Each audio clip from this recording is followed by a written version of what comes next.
Je recours à la sagesse de mon amie Taïane. Petite fée, j'ai une question. Depuis que je suis plongée dans la lecture des Conversations avec Dieu de Neale Donald Walsch, ma joie ne désemplit pas. J'ai malgré tout réussi à douter hier soir. Je suis arrivée à une faille dans ma lecture. Jusqu'ici, j'étais dans la joie. Je viens de basculer dans la tristesse. J'essaye d'y voir un cadeau, la possibilité de faire un choix. Je choisis l'amour, etc. Et tout le baratin, j'ai presque envie d'ajouter. Je suis à un passage sur le suicide d'un être cher. Il va bien, je lis, mais ce n'est qu'un livre. Si j'applique les enseignements du livre, si mon frère ne me donne pas signe de vie, c'est moi qui en suis responsable. Or, je voudrais le voir. La pensée racine est certainement une peur, la peur de ne plus le revoir. Je ressens une certaine cruauté dans cette situation. Je suis sensible, j'entends des choses, je vois des choses. On pourrait croire que je serais la première à le voir, l'entendre. Pourtant, je ne perçois rien concernant Mishka.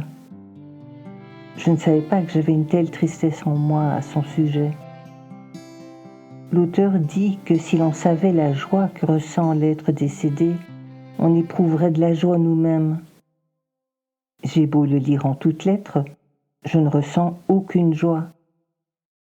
Probablement parce que je n'y crois pas assez.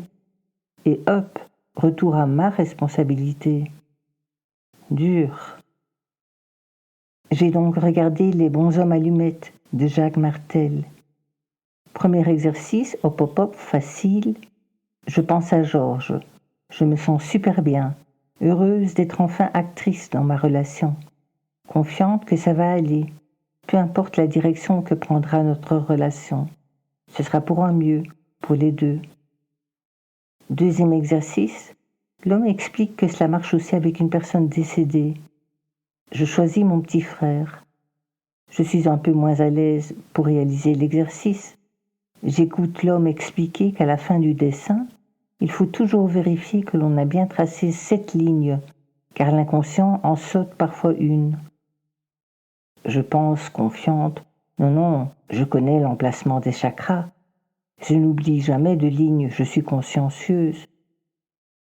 Et l'homme de préciser qu'il a ainsi parfois été amené en thérapie à faire réfléchir des personnes sur le sens de cet oubli.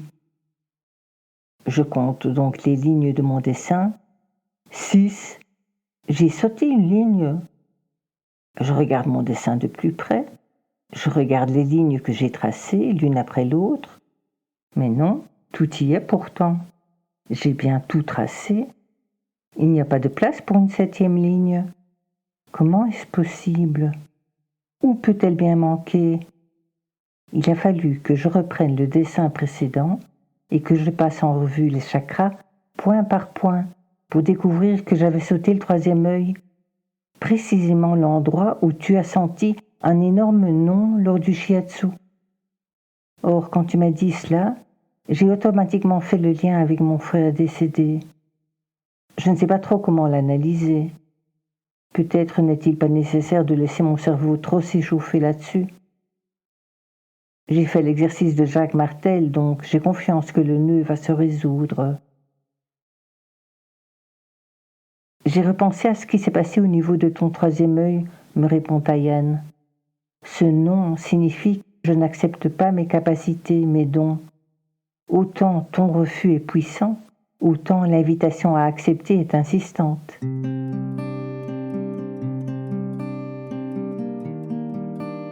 La barrière cartésienne que je mets et qui m'empêche de croire en la possibilité de communiquer avec les anges et les personnes décédées vient d'une discussion avec mon frère avant son décès. J'écris à Taïane. Je lui ai demandé expressément de venir me trouver s'il venait à décéder, pour me rassurer qu'il va bien, qu'il est bien là où il est, que c'est mieux pour lui. Des phrases que l'on entend couramment au sujet de personnes décédées, mais que l'on peut aussi facilement, de façon rationnelle, mettre sur le compte du besoin du survivant d'être rassuré.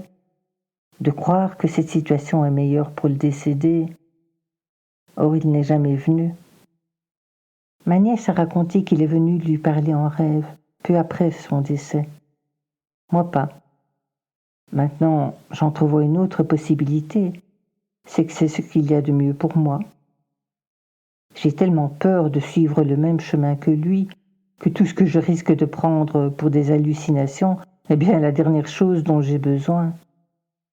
Donc je dois supprimer la peur. Ce sont mes peurs qui bloquent les canaux. Confiance est la clé. Je le savais déjà pourtant. Mais c'est fou comme on retombe sans cesse dans ses propres travers. Confiance, juste confiance. Taïane me répond. Les idées de mort qui semblent te hanter sont peut-être celles de ton frère et que tu as assimilées comme étant reliées à toi, à ta vie. Et si tu faisais le deuil de ce frère? Et si tu acceptais ce qui lui est arrivé, ce qui vous est arrivé? Et si tu décidais de ne pas être seulement la projection de ce que les autres voudraient que tu sois? Sens-tu cet épuisement de vivre à côté de toi sans jamais oser être ce que tu es réellement? C'est marrant que tu m'écrives cela maintenant. Je venais de noter une phrase que j'ai lue. Le chemin le plus difficile dans la vie est celui qui mène vers soi. Exactement. Le yin n'existe que par le yang, l'ombre par la lumière. Regarde, vois, sens ce que tu veux être, non pas dans un monde idéal comme lorsqu'on se dit « une fois tel cap franchi, ça ira mieux » ou « je ferai ceci », mais dans l'absolu, à l'essence même de ton être profond. N'aspires-tu pas à la paix, à la sérénité, à l'équilibre? Tendre vers cet équilibre et il viendra à toi. Remarque l'alliance de l'infinitif et de l'adjectif, comme pour rappeler l'importance d'être tendre avec soi-même. Alors sois tendre avec toi, ne froisse plus tes ailes. Un jour au réveil, je me souviens du songe étrange que j'ai fait. Je rêvais que j'avais mal au lobe de l'oreille gauche. Je ressentais une sensation de brûlure au point de contact entre la boucle d'oreille et la peau. Dans mon rêve, une apparition s'était adressée à moi. Il vaut mieux enlever la boucle d'oreille pour éviter une infection. Enlève-la. J'avais répliqué vertement. Mais je risque de la perdre si je l'enlève. Tu n'auras qu'à la glisser sous ton oreiller. Tu la récupéreras demain matin, avait dit la voix rassurante. Cette précaution m'avait paru sage, et, dans mon rêve, j'avais enlevé la boucle d'oreille et l'avais placée précautionneusement sous l'oreiller. Au réveil, comme je me souviens parfaitement du rêve, ma première réaction est de porter simultanément les mains à mes lobes pour vérifier que je porte bien mes 2 boucles d'oreille. La gauche a disparu. Je me rassure, pensant que j'ai été somnambule comme cela m'arrivait de temps en temps à l'adolescence, et je cherche ma boucle sous l'oreiller. Introuvable, elle s'est volatilisée. Georges me demande « Qu'est-ce qu'il te prend? Qu'est-ce que tu as à t'agiter comme ça de grand matin ?» J'ai rêvé que j'enlevais ma boucle d'oreille parce que j'avais mal, comme si mon oreille était infectée. Je me réveille et je constate que je n'ai pas rêvé. J'ai réellement retiré ma boucle d'oreille, mais du coup, pas moyen de la retrouver. « T'inquiète pas, on va la retrouver, » me répond Georges imperturbable. Les objets réapparaissent toujours. Elle a dû rouler sous le lit. J'ai beau retourner tous les oreillers l'un après l'autre, en pestant. Qui a besoin de 9 oreillers pour un lit de 2 personnes? 9! Il n'est pas tout juste, bonhomme. Regardez sous le lit, scrutez tous les coins de la chambre. Cette boucle d'oreille reste introuvable. Georges, son flegme habituel à l'appui, reste persuadé qu'il y a une explication, que la boucle s'est glissée dans la tête d'oreiller, par exemple.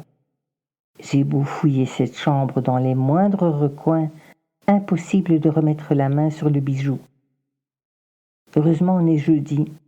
Je me réjouis que ce soit le jour du nettoyage de la maison.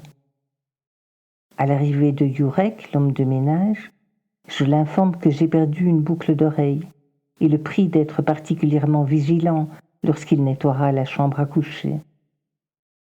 À la fin de la journée, toutefois, il m'informe qu'il n'a rien trouvé. En essayant de m'endormir, je convoque mon primate en pensée. Malgré que ce soit une boucle-boucle, ce n'est pas une boucle ordinaire. L'hominidé, l'œil amusé, a pris une mine faussement interloquée. Je poursuis. Je veux dire une simple boucle en forme de boucle, mais ce n'est pas une bête boucle. L'or est comme creusé dans sa longueur, où il présente une surface plus mate que le reste. J'y tenais à ces boucles d'oreilles, je les avais choisies. C'est maman qui me les avait offertes, mais c'est moi qui les avais choisies. Nous étions d'ailleurs allés ensemble chez le bijoutier. Je ne sais pas si je parviendrai à en retrouver de semblables. Je poursuis ma réflexion. Une phrase du film Mulholland Drive de Lynch me revient en tête. No hay banda. Tout n'est qu'illusion. La scène m'a laissé perplexe. Sous les projecteurs, une chanteuse a entamé un chant d'une indicible beauté. Sa voix a, dès les premières notes, déclenché une profonde émotion parmi les spectateurs, rapidement communiquée aux téléspectateurs. Puis soudain, la chanteuse s'effondre sur scène, tandis que la voix continue de chanter, pour démontrer qu'il n'y a pas d'orchestre, no hay banda, que tout n'est qu'illusion. La chanson se poursuit et on est là à prendre conscience qu'on a été leurré. Notre émotion peut-elle être réelle à partir du moment où la scène qui l'a suscitée ne l'est pas? On hésite, on ne sait plus ce que l'on ressent, on veut s'indigner. Pourtant, l'émotion reprend le dessus, car la voix poursuit son chant. La voix reste émouvante, même si le son et l'image ne correspondent pas. Le doute surgit. J'ai de la peine à y croire. C'est tellement inconcevable. Il existerait un ou des mondes parallèles, et l'on voyagerait de l'un à l'autre selon notre imagination. Certains films ou livres le suggèrent. Le monde qui nous entoure ne serait que le fruit de notre propre imagination, une illusion. Mais non, souviens-toi, c'est un raccourci. Le monde qui nous entoure est le reflet de notre perception. L'hominidé est resté silencieux pendant ma réflexion. Soudain, une autre vision s'impose à mon esprit. Je me trouve sur un chemin et marche vers une silhouette qui me tend la main. En approchant du personnage, je distingue ma boucle d'oreille qui scintille sur la paume de la main tendue vers moi. Une fois cette image désintégrée, je m'adresse au primate. C'est quoi ça pour une vision? On aurait pris ma boucle d'oreille pour que cela me serve d'apprentissage. Et pour démontrer quoi au juste? Qu'il existe plusieurs mondes parallèles, qu'un objet peut se matérialiser indifféremment dans l'un ou l'autre. Quand on me tendra ma boucle d'oreille posée sur la paume d'une main tournée vers le ciel, je saurai que j'y suis arrivé, au ciel, au paradis, dans le vortex, les limbes ou Dieu sait quoi d'autre. Ouais, bof. Une semaine plus tard, je me rends chez Georges. Lorsque je l'embrasse sur le palier, j'ai un instant d'hésitation, ne comprenant pas tout de suite comment je peux entendre quelqu'un ouvrir le robinet de la cuisine alors que mon compagnon se tient devant moi. Je me souviens. Juste, on est jeudi. Je me dirige vers la cuisine pour aller saluer l'homme de ménage. Ce dernier, comme à l'accoutumée, me salue d'un bonjour ponctué d'un large sourire. Son regard bleu me semble encore plus pétillant que d'habitude, et très vite j'en comprends la raison. L'homme me tend la paume sur laquelle il vient de déposer la boucle d'oreille. Je suis déconcerté, mais je me reprends vite. Oh, monsieur Ourek, vous l'avez retrouvé? Oui. Oh, si vous saviez comme je suis contente. Merci, merci beaucoup, vraiment. Je tenais tellement à ces boucles d'oreilles. C'est ma maman qui me les avait offertes, vous comprenez. Ma femme pensait que c'était de la folie de vider le sac de l'aspirateur, me dit-il, et de le retourner dans tous les sens. Mais je tenais à le faire. Je suis décontenancée. Jurek est certes un ange, toujours à courir dans tous les sens pour effectuer un maximum de tâches en 4 heures. Dévoué, jovial, efficace, un ange, mais de là à avoir en lui la personne censée me montrer où va la conscience après la mort, drôle de retour sur terre. Le soir, en attendant le sommeil, je convoque mon orang-outan personnel. J'ai envie de lui confier d'emblée ma déception, les doutes qu'a fait rejaillir en moi la soudaine réapparition de ma boucle d'oreille perdue, réapparition qui n'a rien de surnaturel, tout en étant magique, car elle me procure simultanément une grande joie. La honte aussi de m'être une nouvelle fois laissé emporter par des pensées ridicules. Tout est bien, me dit le primate imaginaire. Rien n'est grave. De toute façon, l'issue sera fatale pour chacun et chacune d'entre nous. Ce qui est grave, c'est de ne pas vivre jusque-là. Eh bien justement, tu me dis jusque-là. Tu veux dire la mort? J'aimerais savoir ce qu'il y a après la mort. Je serais tentée de croire qu'il n'y a rien, juste la mort. Mais qui suis-je pour croire que c'est moi qui ai raison, et non pas les millions de gens qui croient en l'au-delà? Que faire du témoignage de tous ces gens qui ont connu une expérience de mort imminente? Sans parler de tous ces gens en Inde qui se réjouissent lorsqu'un membre de leur famille décède parce qu'ils ont un ange de plus pour les protéger. Je repense au rêve que j'ai fait la nuit où j'ai perdu ma boucle d'oreille et dis à l'anthropomorphe: Tu vois, j'avais imaginé que je comprendrais, que j'aurais des réponses à toutes mes questions existentielles, que je percerais le mystère de la résonance limbique, de ce champ morphinique, comme dit Rupert Sheldrake. Regard interrogateur du primate. L'hypothèse qu'il existerait une sorte de matrice invisible qui relierait les êtres vivants entre eux, tous les êtres vivants, dans un espace qui leur permette de garder un contact perpétuel qui ne s'effacerait ni avec le temps, ni avec la distance. J'avais imaginé que je saurais une fois pour toutes ce qu'il en est de l'au-delà, du paradis, ou justement du non-paradis. L'idée que le paradis serait plutôt sur terre, ici et maintenant. Je m'étais fait un cinéma, tu vois. Ah bon? Ce n'est pourtant pas ton genre. Je m'arrête une fraction de seconde, déroutée, bouche ouverte. Le singe me taquine. Si on ne peut même plus rigoler. Fais gaffe, la prochaine mouche qui passe est pour toi, me prévient-il hilar. Je reprends, plus agacé qu'amusé. Dans le film que je me faisais, je m'étais imaginé que je saurais que j'étais arrivé au paradis le jour où on, entre guillemets, un ange, un proche décédé, une entité de lumière, que sais-je, me tendrait la boucle d'oreille posée sur la paume de sa main. Et si tu te préoccupais plutôt de la vie? Si tu arrêtais de te tourmenter avec des questions dont personne n'a la réponse? Pourquoi éprouves-tu tant de mal à accepter que parfois, certaines questions n'ont pas de réponse? Parce que j'aimerais savoir, parce que j'ai peur, parce que je voudrais être rassurée. Pourquoi le soleil se lève à l'est? Pourquoi se couche-t-il tous les soirs? Pourquoi l'été succède au printemps? Connaître les réponses n'enlève rien à la magie. Magie, magie. Pourquoi les gens qu'on aime disparaissent? Tu parles d'une magie. Ceux qu'on n'aime pas disparaissent aussi, note. En tout cas, je n'ai pas envie d'abandonner mes recherches. Qui te parle d'abandonner? Je te parle de lâcher prise. Il y a une différence. qui est savoir que certaines questions n'ont pas de réponse et l'accepter.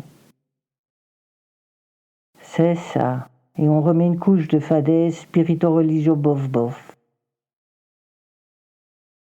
Mourir, ce n'est rien. Commence donc par vivre. C'est moins drôle et c'est plus long, a dit Jean Anouilh.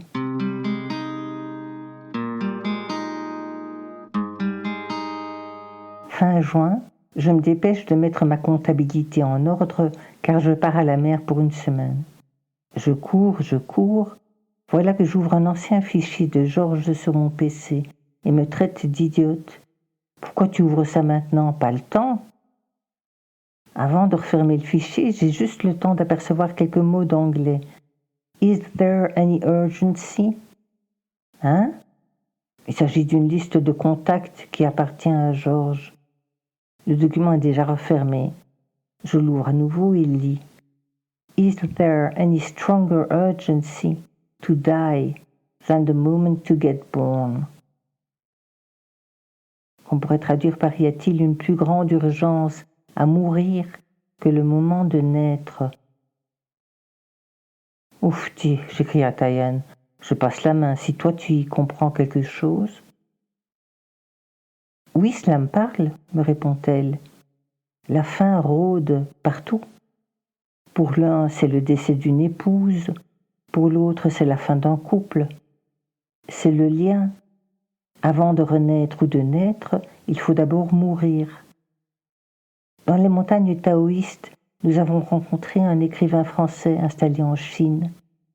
Son livre « À hauteur des nuages » parle de la mort, pas celle qui nous fait passer de vie à trépas, mais celle qui boucle un cycle avant le début d'un autre.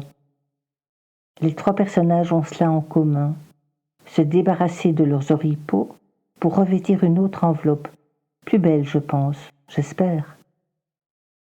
Hexagramme 12, ciel au-dessus de terre. Yin et yang ne se mélangent plus, c'est la dislocation. Demain est un autre jour. Profite de celui qui t'est donné maintenant. Le bonheur est dans l'instant présent. En prendre pleinement conscience et s'y maintenir sont deux choses différentes. Parviendrai-je à rester dans cet instant? Plus d'une minute? Plus de deux? Plus d'une heure? D'une journée? Alors la voie vers le grand tout est ouverte. Après toi, je n'en ferai rien. Bise éternelle.